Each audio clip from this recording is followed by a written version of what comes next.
I'm Lillian Moore, 35 years old, currently working as a nurse at a small hospital in the suburbs of Raleigh, North Carolina. My life used to revolve around endless night shifts and the bright smile of my little daughter, Ellie, who had just turned 6. Every time I finished a shift, all I wanted was to get home quickly just to hear her shout, "Mom, today I drew a cat that can play the piano." The small 2-bedroom house I rented was tucked inside a quiet neighborhood. It was simple, but to Ellie and me it was our whole world. On the living room wall hung the messy little drawings she'd brought home from preschool. A family of 3, holding hands under a rainbow. When she taped up her latest drawing, I just smiled softly and turned away quickly. The picture had 3 people, but now it was only the 2 of us who lived it, every day. My husband Brandon and I met back in college. I was studying nursing and he majored in finance. When we got married, Brandon was calm, thoughtful, and always made me feel secure. We used to be the couple everyone admired. But that belonged to the past. About a month ago, Brandon told me his mother, Sylvia, had suddenly fallen ill. She has heart failure, he said. The doctor said she needs constant care. I was washing dishes after dinner, my hands soaked in cold water, frozen in place as he spoke. "So, we'll all go visit her, I can request a few days off, and Ellie will be thrilled to see her grandma," I said. But Brandon shook his head immediately. "No. She's in a special care phase and the doctor recommends limited contact. She's easily stressed out, you understand, right?" I tightened my grip on the dish towel. "Ellie and I are family too, Brandon. She misses you. So do I." My voice grew small, like it had been drained of strength.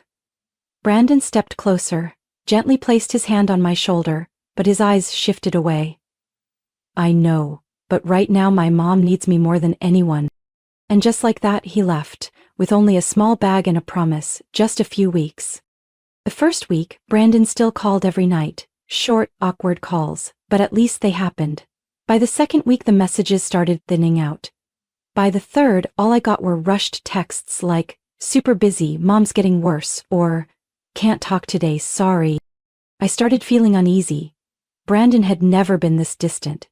He stopped asking about Ellie's schoolwork, stopped sending random photos like he used to. Every afternoon after school, Ellie would ask, "When is Daddy coming home, Mom?" And all I could do was smile faintly and lie, "Soon, sweetie, he's just taking care of Grandma." But even I wasn't sure I believed myself anymore. I tried to stay calm, doubling shifts at the hospital, taking care of my daughter, and waiting for the man I once trusted completely. But every night, once Ellie fell asleep, I'd sit quietly on the couch, staring at the phone that no longer lit up. I didn't want to assume the worst, didn't want to doubt the man who once promised he'd never abandon the 2 of us. But the distance wasn't just physical. It was creeping into my chest, cold, silent, like the early winds of fall. And I started to wonder, was there something Brandon was hiding from me? That feeling grew stronger in the 4th week, when Ellie began waking up in the middle of the night, stumbling into my room, whispering in the dark, "Did Daddy forget us, Mom?" I held her tight, trying to keep my voice as gentle as possible. "No, honey, he's just busy taking care of Grandma." But deep down, I wasn't so sure anymore. I started noticing the small changes I had previously ignored. Brandon used to be a thoughtful father. No matter how busy he was, he always called to say goodnight to Ellie. Now, Ellie relied on old voice recordings, bedtime messages I had saved, because she liked hearing her dad's voice. That Friday, while changing after my shift, I sighed without meaning to. Gwen, an older coworker and longtime friend, looked over at me in the mirror. "Still thinking about Brandon?" she asked bluntly. I nodded. "He's basically vanished." "Ellie cries because she misses him and can't even get a call. And me, I don't even know what I'm believing in anymore." Gwen patted my shoulder. "Lillian, if it's really just about caregiving, there are 100 ways he could manage it without disappearing like this. A devoted son doesn't need to cut off his wife and child to prove he cares." I stayed silent. Gwen continued, "Have you thought about going there yourself? No call, no warning, just show up and see." I hesitated. The idea tightened something in my chest, but it also sparked something I hadn't felt in weeks: clarity. That night, while Ellie colored in the living room, I sat in front of my laptop and quietly looked up Sylvia's address. She lived in Asheville, just under a 4-hour drive from Raleigh. I jotted it down and glanced at Ellie. She looked up, wide-eyed. Mom, are we going somewhere this weekend? I smiled. Yes, we are. We're going to see Daddy. But it's a surprise, okay? Don't tell him. Ellie squealed, then ran off to grab her newest drawing. I'm going to give this to Daddy so he won't forget us. The next morning, I requested the weekend off, then stopped by the little watch shop near the hospital. I bought the watch Brandon once wanted but didn't buy, wrapped it carefully. Then I picked up cinnamon cookies and jasmine tea, Sylvia's favorites. I tried to make everything feel like a normal family visit, but deep down I knew this wasn't just a visit, this was a trip for the truth. We left at 8 a.m. that Sunday. Ellie sat in the back seat hugging her teddy bear, humming along to the radio. I drove down the long highways, pine trees on both sides beginning to turn color. About 30 minutes outside of Asheville, I slowed down, listening as Ellie told stories from school. I smiled now and then, but my mind kept circling back to Brandon, wondering where he really was, and whether he was caring for his mother or hiding something else. Around midday, Ellie and I turned into the quiet neighborhood where Sylvia lived. White fences, manicured lawns, and American flags on every porch. I remembered the last time I was here. The yard was overgrown, the walkway barely visible through the weeds. But this time, everything was different. The lawn was neatly trimmed, bougainvillea bloomed brightly along the porch, and there was even a child's bike standing perfectly upright under the shade of a tree. A pink bike, with purple ribbons on the handles. Clearly not Ellie's, since we hadn't brought anything with us. I parked a short distance away and turned off the engine. Ellie looked around, eyes sparkling. There's Grandma's house. Mom, can we go in now? I gripped the steering wheel gently, then turned to her. Give me a moment, Ellie. I just want to look around a bit. I stepped out, pulling my coat tight. From a distance, I saw someone step out of the house, a young woman with blonde hair tied neatly, carrying a trash bag. She glanced toward my car, then went back inside and shut the door. A cold feeling ran down my spine. I returned to the car, smiled at Ellie. We're gonna surprise Daddy, sweetheart, but remember, it's a secret. We're not knocking yet. She nodded eagerly, hugging her drawing tight. I'm ready. I wasn't sure if I was, but I knew one thing for certain. I couldn't live in doubt any longer, and the only way to know the truth was to open that door. I walked with Ellie along the white wooden fence, my hand gently holding her small fingers. The Asheville sky was clear, the sunlight soft and the breeze cool, but inside me a storm was beginning to gather. We were just a few houses away from Sylvia's when a middle-aged woman crossed the street with a curly-haired dog. She looked at me for a second in surprise, then smiled warmly. Lillian, isn't it? She asked, shortening the leash. Oh my, it's been so long, and this must be Ellie? I paused, then nodded. Yes? Hello? I'm Joyce, Sylvia's neighbor and close friend for decades, she said, smiling at Ellie kindly. She's grown so much, I remember when she used to toddle around the yard. I forced a smile, but my heart thudded faster. I heard Sylvia was dealing with heart issues, I said cautiously, so we thought we'd visit without warning. Joyce chuckled. Heart issues? Not at all. Just last week she went to the grocery store with Brandon and that blonde girl, what's her name again?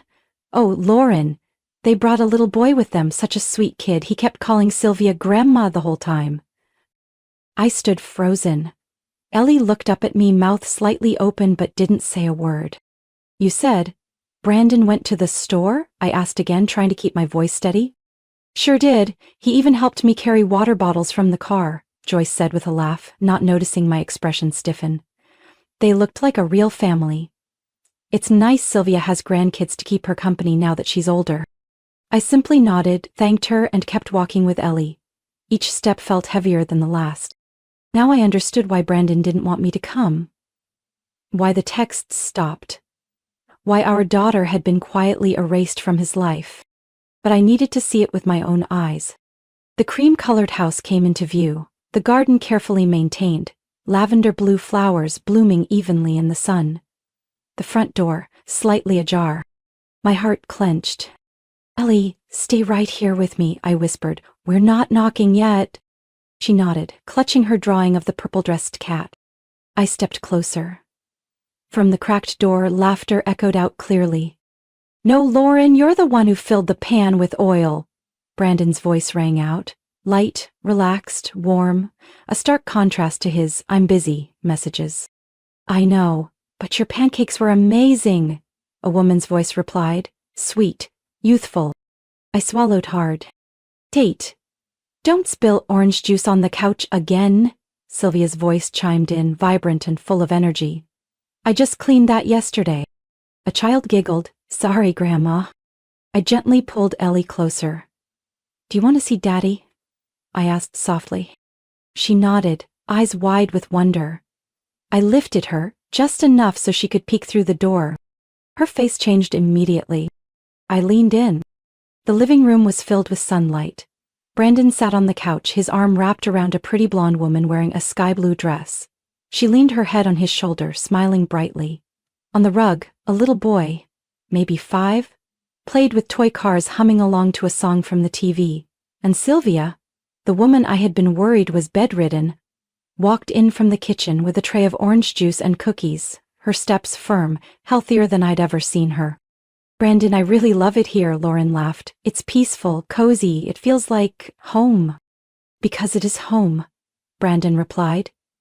He leaned down and kissed her forehead. "And you're my family." "Daddy, play cars with me," the little boy yelled. Brandon laughed. "All right, Tate, I'm coming." It felt like someone had punched me straight in the chest. Ellie clutched my arm. "Mom," her voice trembled. "That man is my dad, but he—" I placed my hand over her mouth. "Shh, not yet, not now." My voice was rough, barely above a whisper. We stepped back, pressing ourselves against the outer wall, breathing heavily. I held my daughter tightly as my mind spun. What was happening? The man I trusted, the man I loved, had been living the past month as someone entirely different, with a different woman, a different child, and an entirely different life. I closed my eyes, trying to steady my breath, not because I was weak, but because I needed clarity, to know exactly what I had to do next. And I knew I needed evidence. I held Ellie tightly in my arms, trying to shield her from the reality that had just shattered before us. My heart felt like it was being squeezed, not just because Brandon had betrayed me, but because Ellie, the little girl who still drew pictures of a family of 3 every week, had just witnessed her father calling another child his son.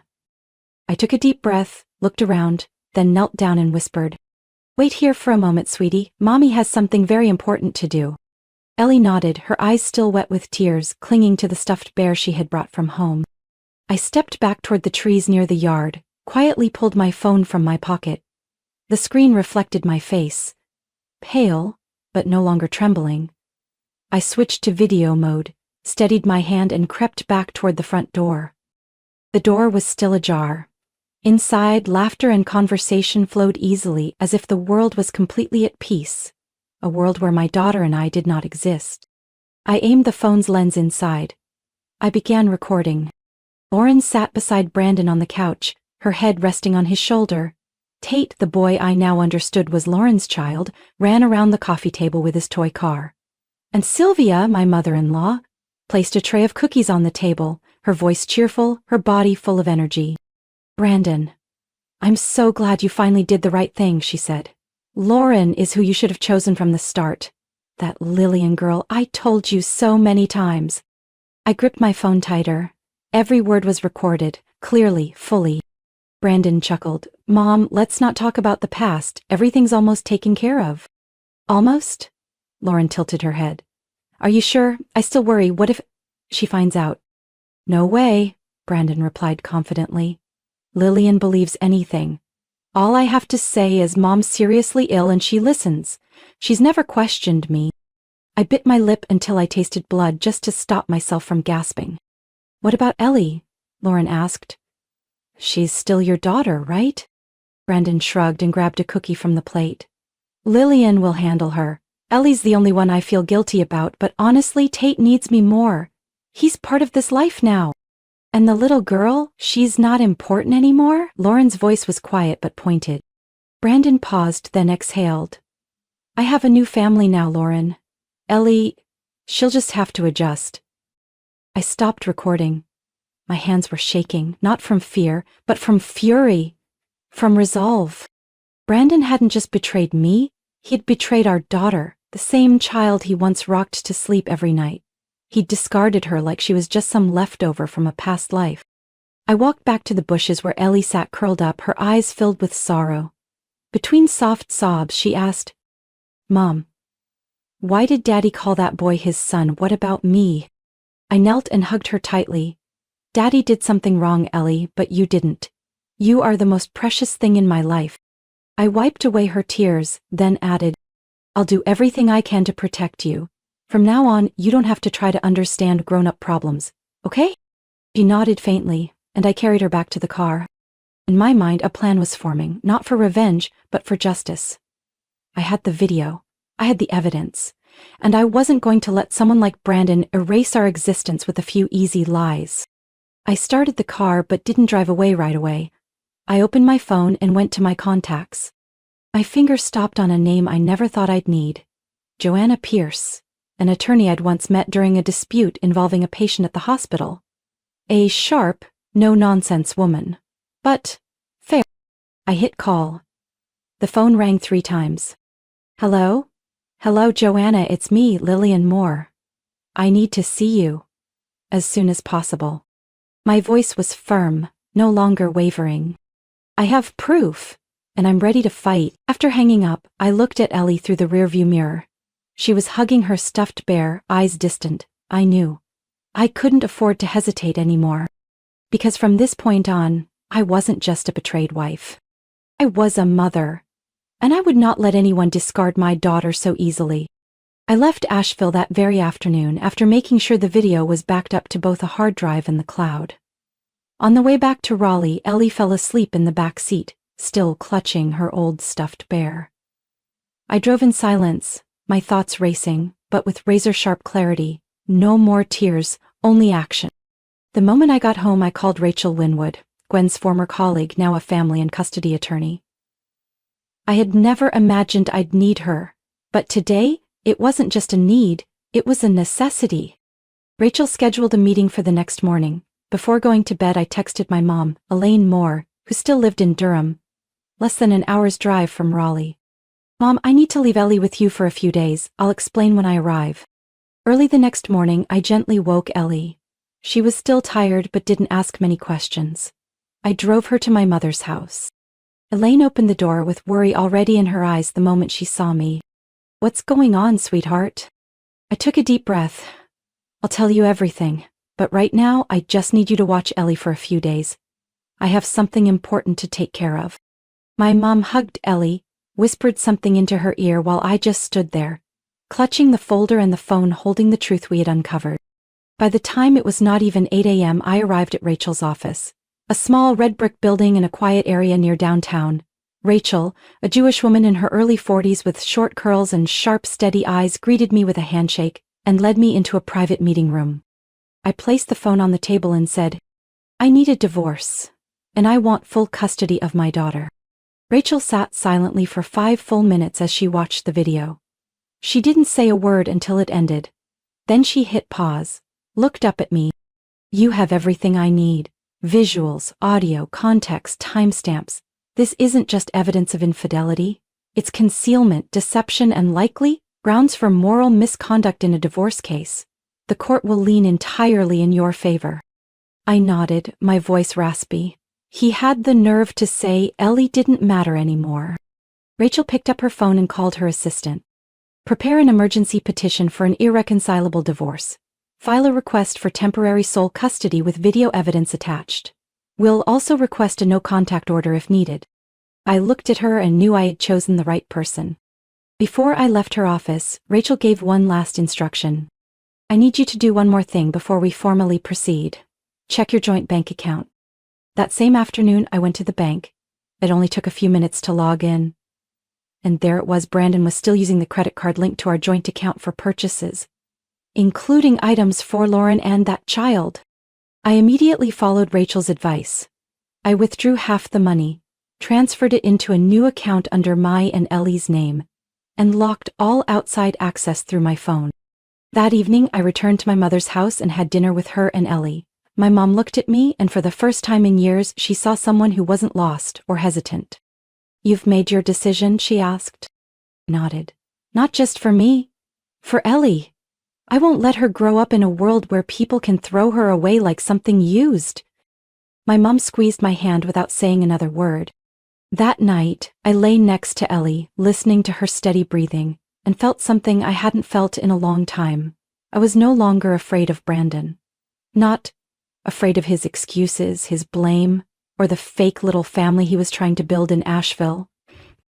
I had lost enough. Now it was time to reclaim what was mine. Through the silence of evidence, through the law, and through the clarity of a mother who would never surrender. 2 days later, I stood in front of the familiar white gate of the house in Asheville, a place that once symbolized my trust, and now would become the end of every last illusion.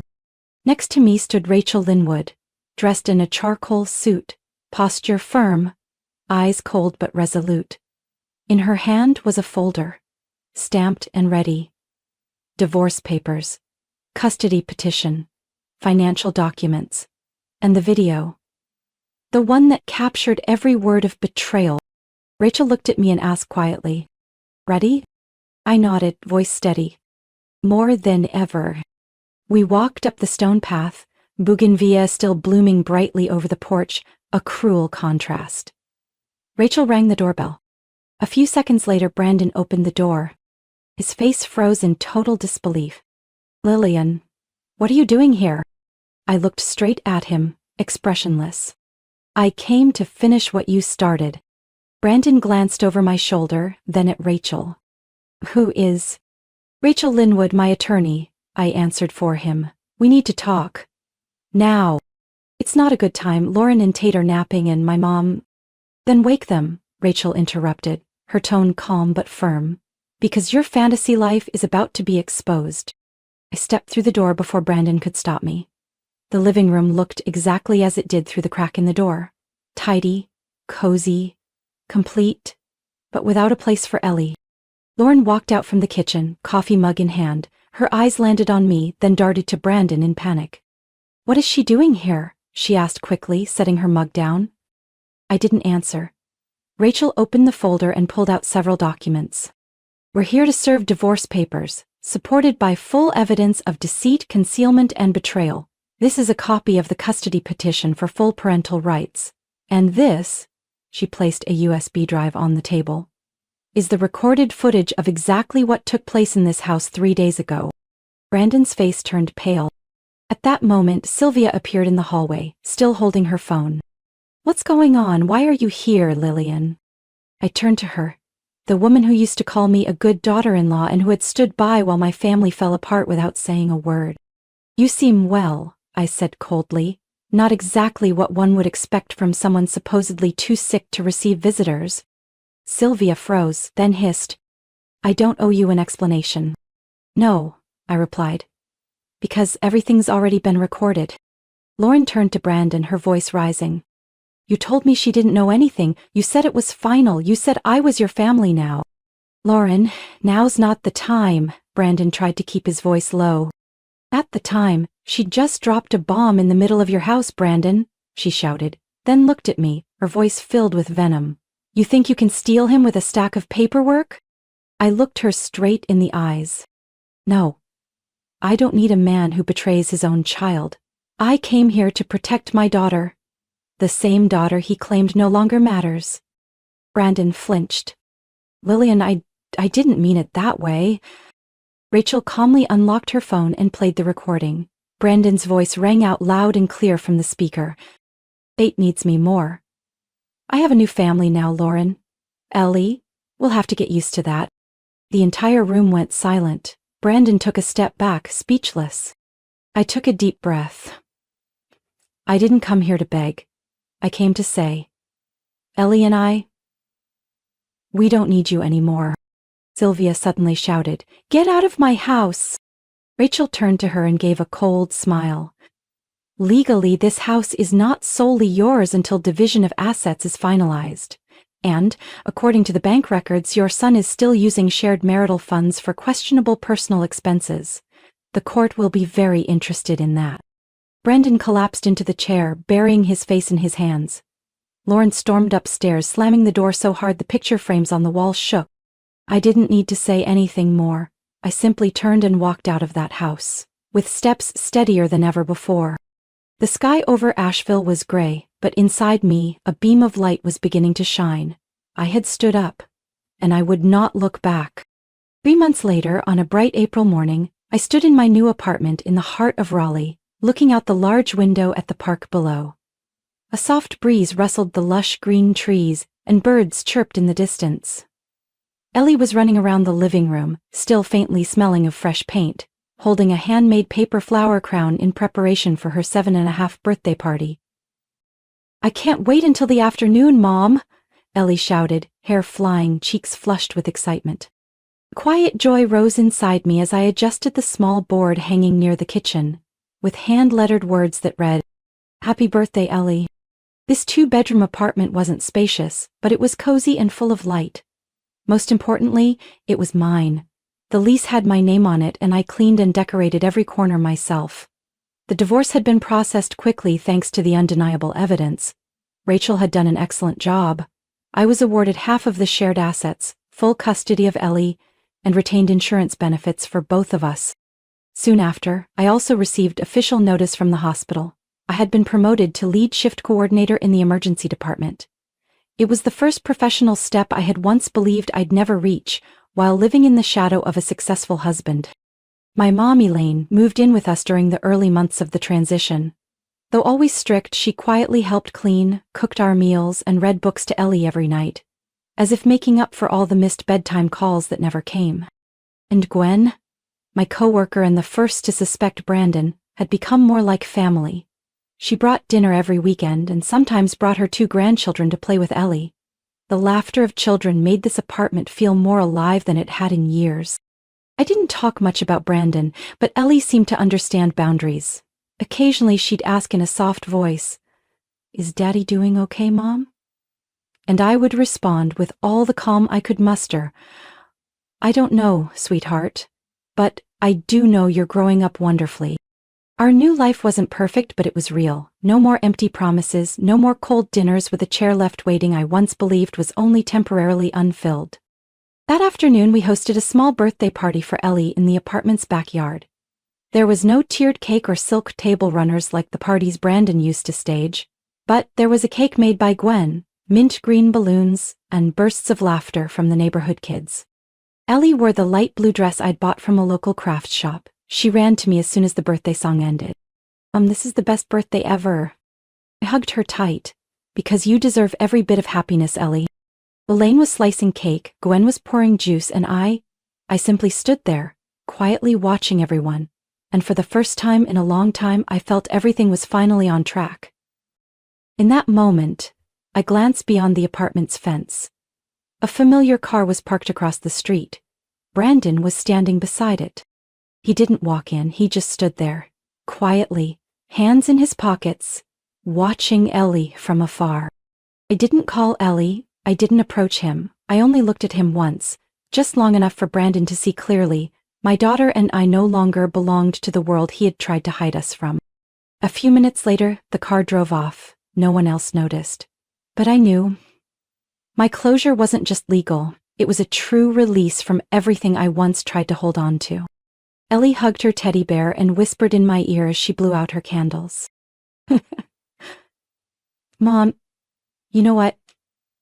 I don't remember last year's birthday, but I'll remember this one forever."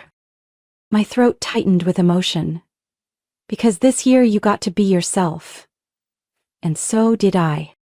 10 months after the court officially granted me full custody of Ellie, I happened to hear news about Brandon from an old acquaintance. Not from him, of course, but through a mutual friend's social media post. That friend had once worked at the same insurance company. Brandon had quit his job. In reality, he was terminated after the company discovered he had been using his corporate credit card for personal spending, including weekend getaways with Lauren and her son. The behavior not only damaged his credit record, but also entangled him in an internal lawsuit that lasted over 6 months. I wasn't surprised, just disappointed that the man I once trusted had chosen to lose everything by his own arrogance. Lauren had left just a few months after our confrontation in Asheville. She packed up and left the house with Tate, without leaving a single note. Rumor had it she found out Brandon had secretly been texting a young female colleague. Same old habits, unchanged. Lauren called me one afternoon to clarify a few things, as she put it. The call lasted under 3 minutes, but when we hung up, both she and I understood the only one who had truly lost everything was him. And Sylvia? After suffering a stroke during winter, she was admitted to a long-term care facility in southern Charlotte. Brandon couldn't afford to pay her medical bills on his own, and her insurance was terminated after he lost his job. That burden now sat solely on the shoulders of a man with no family beside him, no stable income, and almost no one left who cared to listen. I wasn't happy to hear it, but I no longer felt guilt either. Every choice comes with a price, and Brandon made the wrong one. Not just once. One afternoon in June, Ellie and I went with Gwen to a local fair in the center of town. I was crouched down helping Ellie choose a beaded bracelet when I felt a gaze from across the square. When I looked up, I saw Brandon standing there, about 30 feet away, hands in his pockets, looking noticeably thinner than before. He didn't come closer, just stood there, silent, still. Ellie didn't notice him, she was too focused on picking out a pink kite. I didn't call her over either, I just looked at Brandon, and in that brief moment there was no hatred, just the long silence of something that had already ended. Brandon looked at his daughter, his face unable to hide the pain. I knew that look. It wasn't the look of a wounded man. It was the look of someone who knew he had lost the most precious thing he'd ever had. I didn't walk toward him. And I didn't walk away immediately, either. I simply gave Gwen's hand a light squeeze, and together, we left the fair, leaving behind a man standing alone in the crowd, unnoticed by everyone else. That evening, while Ellie sat at the dining table coloring, she looked up and asked, "Mom, can we go to the park tomorrow?" I gave her a soft nod. Of course. But first we're stopping by the new bakery. They have those cinnamon rolls you love. She nodded, eyes lighting up. Then don't forget the orange juice, okay? I walked over, hugged her and kissed her on the forehead. If you wanted the whole world, I'd bring it.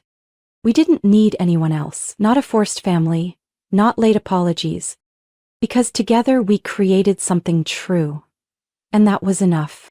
Lillian's story isn't just about overcoming betrayal. It's a reminder that women don't have to endure something that's already rotting beneath the surface. From a betrayed wife, she became a strong mother, protecting her daughter and rebuilding her life with her own hands. In reality, we all stumble. What matters most is having the courage to rise, to walk away from what no longer serves us, and to choose ourselves with pride and true freedom. What do you think about Lillian's choices and the journey she took? Share your thoughts in the comments below. And don't forget to follow the channel for more powerful, honest stories about family, life, and the unexpected turns that shape us.